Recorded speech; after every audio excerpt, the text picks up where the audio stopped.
சொல்லு.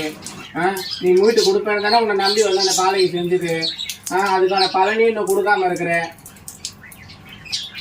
எப்படி எங்களை ஆளை வச்சு வேடிக்கை பார்க்கணும்னு முடிவு பண்ணிட்டேன் தாயே.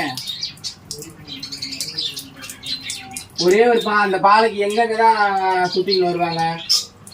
உன் மேல நம்பிக்கை வச்சு உனக்கு சேவை புள்ளி கொடுத்துட்டு போய் பெற நீ கட்ட சொன்னதான் கட்டிட்டு வந்தாங்க. இன்னுமே அவங்களுக்கான அந்த வழியை காட்டாம இருந்தா எப்படி? அந்த பொருள் கிடைக்கும் கிடைக்காதுன்னு எனக்கு பதில் சொல்லுவான். பொருள் கிடைக்கன்னா நீ எனக்கு பணத்தை ஒத்தி கொடு.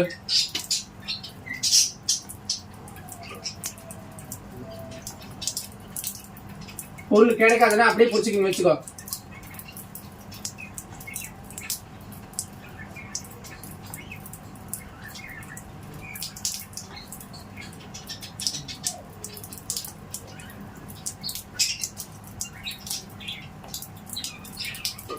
அவளை பார்த்தா உனக்கு பாவமாவே இல்லையா? உனக்கு இறக்கமே வரலையா? உன்னை தானே நம்பி வர. நீ சொன்னது தானே செஞ்சேன். இன்னும் நீ ஒரு பதில் சொல்ல மாட்டீங்க.